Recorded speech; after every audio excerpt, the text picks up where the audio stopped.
నమస్కారం. Andhra Pradesh public service commission అంటే మన ఏపీపీఎస్సీ గ్రూప్ 2 అభ్యర్థుల కోసం ఈ మధ్య ఒక వెబ్ నోట్ రిలీజ్ చేసింది. పైకి చూస్తే ఇది మామూలు ప్రభుత్వ ప్రకటనలానే ఉంటుంది. కొన్ని తేదీలు, కొన్ని రూల్స్. కానీ కొన్నిసార్లు చాలా సాధారణంగా కనిపించే విషయాల్లోనే ఎంతో లోతైన కథలు దాగి ఉంటాయి. ఈరోజు మనం సరిగ్గా అలాంటి ఒక విషయం గురించే లోతుగా చర్చిద్దాం. మన దగ్గర ఉన్న సోర్సెస్లో ఒకటి ఒక యూట్యూబ్ వీడియో. అందులో ఒక వ్యక్తి తన గొంతులో ఆవేదన, ఆశ రెండూ కలగల్పి ఒక విజ్ఞప్తి చేస్తున్నాడు. ఇంకొక సోర్స్లో ఏమో ఈ మొత్తం ప్రక్రియ వెనక ఉన్న నైతిక బాధ్యత, దాని తాత్విక కోణాల గురించి విశ్లేషణ ఉంది. ఈ రెండింటినీ కలిపి చూసినప్పుడు ఒక మామూలు ఫార్మాలిటీగా కనిపించే నాన్ విల్లింగ్నెస్ ఫామ్ ఒకరి జీవితాన్ని మార్చే శక్తివంతమైన సాధనంగా ఎలా మారుతుందో చూద్దాం. అవును, ఇది కేవలం ఒక అడ్మినిస్ట్రేటివ్ నోటిఫికేషన్ కాదు. దాని ప్రభావం చాలా లోతైనది. మనం దీన్ని కేవలం ఒక అధికారిక ప్రక్రియలా చూడకూడదు. ఇది పోటీ పరీక్షల ప్రపంచంలో ఒక అభ్యర్థి తీసుకునే నిర్ణయం ఇంకొకరి జీవితంపై చూపే ప్రభావాన్ని అర్థం చేసుకోవడానికి ఒక అవకాశమన్నమాట. ఒక్క ఈమెయిల్, ఒక్క ఫామ్ అది మరొకరి భవిష్యత్తుకు ఎలా పునాది వేస్తుందో ఈరోజు మనం చూద్దాం. సరే, అయితే ముందుగా అసలు విషయంలోకి వెళ్దాం, అందరికీ అర్థమయ్యేలా. అసలు ఈ నాన్ విల్లింగ్నెస్ ఆప్షన్ అంటే ఏమిటి? ఏపీపీఎస్సీ నోటిఫికేషన్ నంబర్ 112023 కింద కమిషన్ ఒక ప్రత్యేకమైన అవకాశం ఇచ్చింది. అంటే ఇప్పటికీ వేరే ప్రభుత్వ ఉద్యోగాల్లో స్థిరపడిన వాళ్ళు ఉంటారు కదా. అవును, డిఎస్సి టీచర్లు, కానిస్టేబుల్లు. కరెక్ట్. లేదంటే సెంట్రల్ గవర్నమెంట్ జాబ్స్ చేసేవాళ్ళు. వీళ్ళల్లో చాలామంది గ్రూప్ 2 కూడా రాసుంటారు. వాళ్ళు మంచి ర్యాంక్ సాధించినా బహుశా వాళ్ళు కోరుకున్న పోస్ట్ రాకపోవచ్చు. లేదా ఇప్పటికీ ఉన్న ఉద్యోగం కంటే ఇది మంచిది కాకపోవచ్చు. ఖచ్చితంగా. అలాంటి వాళ్ళు గ్రూప్ 2లో వాళ్లకు ఎలాటైన పోస్టుల నుండి స్వచ్ఛందంగా తప్పుకోవచ్చనమాట. ఈ ప్రాసెస్ కూడా చాలా సింపుల్ అని మన యూట్యూబ్ సోర్సు వివరిస్తోంది. ఏపీపీఎస్సీ వెబ్సైట్కి వెళ్ళాలి. అక్కడ్నుంచి నాన్ విల్లింగ్నెస్ ఫారం డౌన్లోడ్ చేసుకోవాలి. అందులో మీకు ఏ పోస్టులు వద్దో ఆ కోడ్లను రాసి మీ రిజిస్టర్డ్ ఈమెయిల్ ఐడి నుండి పంపాలి. అంతే. ఆ ఈమెయిల్ ఐడి appscgroup2service@gmail.com కదా? అవును. దీనికి గడువు జనవరి 4 రాత్రి 10 గంటల వరకు ఉంది. అయితే ఇక్కడ ముఖ్యమైన విషయమేమిటంటే సోర్స్ ప్రకారం ఇది కంపల్సరీ కాదు. కేవలం స్వచ్ఛందం. అవును, వాలంటరీ. ఇక్కడే అసలు పాయింట్ ఉంది. ఆ స్వచ్ఛందం అనే పదం వెనుక ఉన్న టెక్నికల్ ఇంపాక్ట్ని మనం అర్థం చేసుకోవాలి.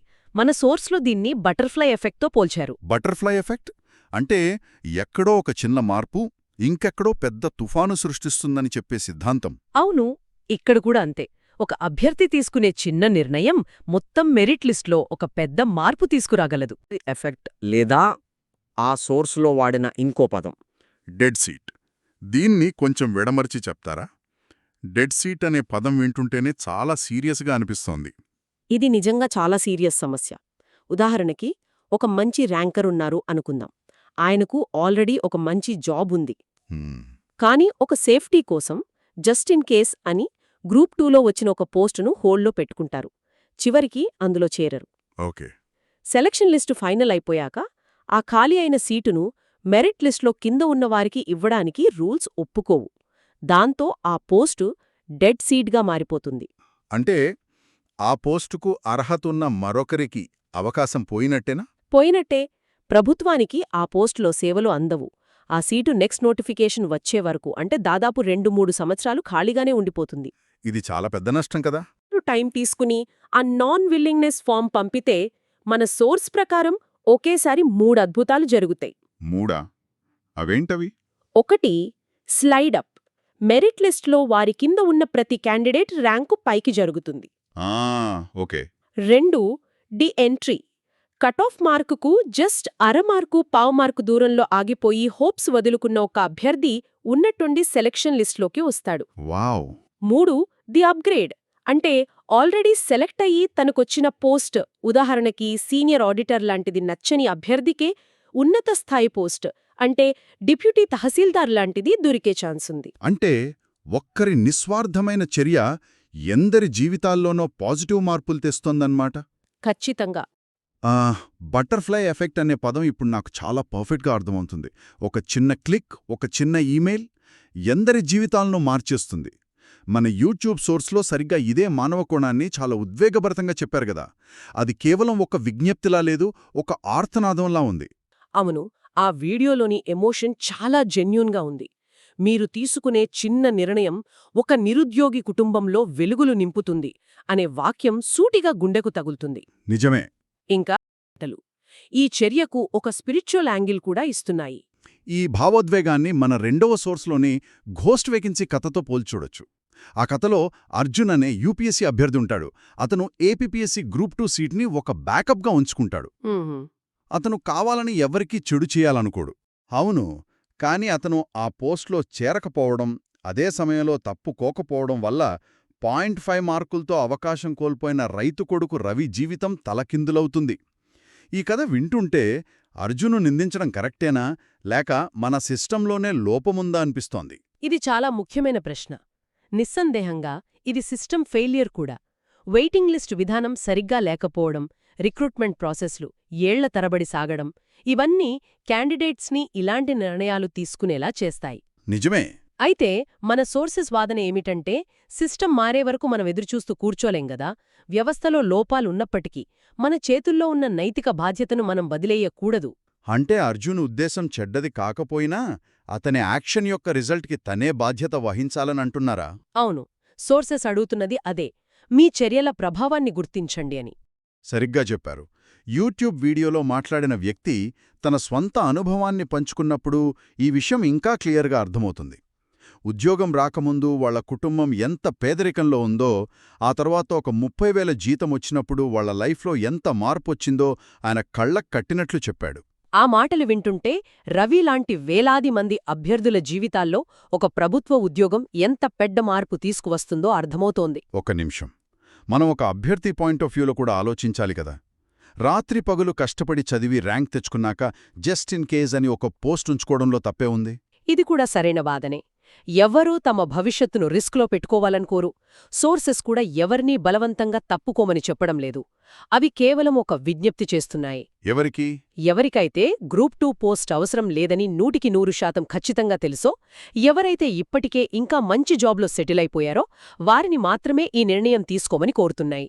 ఓకే, అంటే ఇది నీ కష్టాన్ని తక్కువ చేయడం కాదు, మీ కష్టం ఫలించినందుకు సంతోషిస్తూనే మీలాగే కష్టపడిన ఇంకొకరికి దారి చూపుమని అడగడం. కరెక్ట్. మన రెండవ సోర్స్ దీన్ని ఒక పెద్ద చారిత్రక, నైతిక దృక్పథంలో చూపిస్తుంది. అదెలా? మన సోర్స్లో రోమన్ నాయకుడు సిన్సినాటస్ కథను ప్రస్తావించారు. క్రీస్తుపూర్వం 5వ శతాబ్దంలో రోమ్ నగరం శత్రువుల దాడిలో చిక్కుకున్నప్పుడు ప్రజలందరూ సిన్సినాటస్ను డిక్టేటర్గా నియమించారు. అతనికి పూర్తి అధికారమిచ్చారు. అతను కేవలం 16 రోజుల్లో శత్రువులను ఓడించి రోమ్ను కాపాడాడు. విజయం తర్వాత అందరూ అతను ఆ అధికారాన్ని అట్టే పెట్టుకుంటాడని అనుకున్నారు. కాని సిన్సినాటస్ ఆ అధికారాన్ని వెంటనే వదిలేసి తిరిగి తన పొలం పనులకు వెళ్ళిపోయాడు. ఆ అధికారాన్ని వదులుకోవడమనే ఆలోచన, అది చాలా శక్తివంతమైనది. ఖచ్చితంగా. చరిత్ర సిన్సినాటస్ను అతను పొందిన పవర్ వల్ల గుర్తుపెట్టుకోలేదు, అతను వదులుకున్న పవర్ వల్ల గుర్తుపెట్టుకుంది. అలాగే ఈరోజొక అభ్యర్థి తనకు అవసరం లేని పోస్టుకు నాన్ విల్లింగ్నెస్ ఇవ్వటమనేది ఒక ఆధునిక సిన్సినాటస్ చర్య అన్నమాట. అవును, ఆధునిక సిన్సినాటస్ అవడమంటే కేవలం ఒక పోస్టును వదులుకోవడం కాదు, తమ వల్ల ఇతరుల జీవితాల్లో వచ్చే మార్పును గుర్తించి ఆ బాధ్యతను స్వీకరించడం. సరిగ్గా ఇదే స్ఫూర్తితో మన సోర్సులో ఇంకొక కథ ఉంది గదా, పొడవాటి చెంచాల నీతి కథ. అది కూడా చాలా ఆసక్తికరంగా ఉంది. అవునవును. ఆ కథ ప్రకారం ఒక వ్యక్తికి స్వర్గం, నరకం రెండూ చూసే అవకాశం వస్తుంది. అతను మొదట నరకానికి వెళ్తాడు. అక్కడ ఒక పెద్ద డైనింగ్ టేబుల్ చుట్టూ చాలామంది కూర్చునుంటారు. టేబుల్ మీద రకరకాల వంటకాలుంటాయి. కాని వాళ్లందరూ ఆకలితో నీరసంగా ఏడుస్తూ ఉంటారు. ఎందుకంటే వాళ్ల చేతులకు చాలా పొడవాటి చెంచాలు కట్టి ఉంటాయి. ఆ చెంచాలతో ఆహారం తీసుకోవచ్చు, కాని అవి మరీ పొడవుగా ఉండటం వల్ల నోటి దగ్గరకు తీసుకెళ్లలేరు. దాంతో కళ్ల ముందు ఆహారమున్నా ఆకలితో చనిపోతుంటారు. తర్వాత అతను స్వర్గానికి వెళ్తాడు. అవును, స్వర్గంలో కూడా అచ్చం అదే సీన్. అదే టేబుల్, అవే వంటకాలు, వాళ్ల చేతులక్కూడా అవే పొడవాటి చెంచాలు. కానీ ఇక్కడ అందరూ సంతోషంగా, ఆరోగ్యంగా నవ్వుతూ ఉంటారు. ఎలా? అదే ఆ వ్యక్తికి ఆశ్చర్యం వేస్తుంది. అప్పుడు గమనిస్తాడు, ఇక్కడ ఎవరూ తమకు తాము తినిపించుకోవడానికి ప్రయత్నించడం లేదు. ప్రతి ఒక్కరూ తమ పొడవాటి చెంచాతో ఎదురుగా ఉన్న వ్యక్తికి తినిపిస్తున్నారు. వావ్! అంటే ఒకరికొకరు సహాయం చేసుకుంటూ అందరూ ఆనందంగా భోజనం చేస్తున్నారు. అవును, ఎంత అద్భుతమైన నీతి కదా! నిజంగా దీన్ని మన పోటీ పరీక్షల ప్రపంచానికి అన్వయిస్తే ఇప్పటికే మంచి ఉద్యోగంతో కడుపు నిండినవారు తమ ర్యాంక్ అనే పొడవాటి చెంచాతో ఆకలితో ఉన్న మరొకరికి సహాయం చేయాలి. కరెక్ట్. విన్స్టన్ చర్చిల్ చెప్పినట్లు, మనం సంపాదించేదానితో జీవిస్తామో కానీ మనం ఇచ్చేదానితో ఒక జీవితాన్ని నిర్మిస్తాము. ఈ సందర్భంలో ఒక నాన్ విల్లింగ్నెస్ ఫామ్ ద్వారా మరొకరి జీవితాన్ని నిర్మించే అవకాశం లభిస్తుంది. మరి వీటన్నింటినీ కలిపి చూస్తే మనం ఏమర్థం చేసుకోవాలి? ఇది కేవలం గడువు తేదీతో కూడిన ఒక అధికారిక ప్రక్రియ కాదు. ఖచ్చితంగా కాదు. మన సోర్సెస్ ప్రకారం ఇది అంతకు మించినది. ఇది మెరిట్ లిస్టులను మార్చగల ఒక సాంకేతిక సాధనం, ఒక కుటుంబాన్ని నిలబెట్టగల మానవతా చర్య, మరియు చరిత్ర నుండి ప్రేరణ పొందిన ఒక గొప్ప నైతిక ఎంపిక. చివరిగా, ఈ సోర్సెస్ అన్నీ ఒక అభ్యర్థిని తన సొంత గతాన్ని ఒకసారి గుర్తు చేసుకోమంటున్నాయి. అంటే ఆ ఫలితాల కోసం వణుకుతున్న చేతులతో లాగింగ్ పేజీని రిఫ్రెష్ చేసిన రోజులు, ఒక్క మార్కులో అవకాశం చేజారినప్పుడు పడిన వేదన, ఒక్క అవకాశం కోసం దేవుడికి చేసిన ప్రార్థనలు, అవన్నీ గుర్తు తెచ్చుకోమంటున్నాయి. మన సోర్స్లోని మాటల్లో చెప్పాలంటే, ఈరోజు అదే పరిస్థితిలో ఉన్న ఒక అభ్యర్థి ఎక్కడో ఒక అద్భుతం జరగాలని ప్రార్థిస్తున్నాడు. మీరు ఆ అద్భుతం కాగలరు. మారి సెలెక్ట్ కాలేదు అనే స్టేటస్ను సెలెక్ట్ అయ్యారు అని మార్చగల శక్తి మీ చేతుల్లో ఉంది. ఇది వింటుంటేనే ఒక రకమైన బాధ్యతగా అనిపిస్తుంది. అవును, మీ పేరు అధికారిక రికార్డులలో నాన్ విల్లింగ్ జాబితాలో ఉండవచ్చు. కాని మీ వల్ల ఉద్యోగం పొందిన ఆ ఒక్క వ్యక్తి, ఆ ఒక్క కుటుంబం దృష్టిలో మీరు ఎప్పటికీ గుర్తుండిపోయే ఒక హీరోగా నిలిచిపోతారు. వారు మిమ్మల్ని ఎప్పటికీ కలవకపోవచ్చు, మీ పేరు కూడా వారికి తెలియకపోవచ్చు, కాని వారి ప్రార్థనలలో మీరు ఎప్పుడూ ఉంటారు. ఈ విశ్లేషణ శ్రోతలకు ఒక ఆలోచనను మిగిల్చాలి. మన సోర్సెస్ అన్ని వ్యక్తిగత నైతిక బాధ్యత, దాతృత్వం గురించి చాలా గొప్పగా మాట్లాడాయి. అది మంచిదే. కానీ అసలు సమస్య ఇక్కడే ఉంది గదా. ఒకరి మంచి మనసు మీద ఆధారపడి ఇంకొకరికి ఉద్యోగం రావాల్సిన పరిస్థితి ఎందుకు? ఈ డెడ్ సీట్స్ అనే సమస్యే లేకుండా సిస్టమ్ను మార్చలేమా? నిజమే, ఇది వ్యవస్థాగతమైన ప్రశ్న. బహుశా మనం ఆలోచించాల్సింది దాని గురించేనేమో. అర్హులైన ప్రతి అభ్యర్థికి న్యాయమైన అవకాశం దక్కేలా, ఇలాంటివి మళ్లీ మళ్లీ జరగకుండా నియామక ప్రక్రియలను మరింత పటిష్టంగా, మరింత సమర్థవంతంగా ఎలా మార్చవచ్చనేది అసలు ప్రశ్న.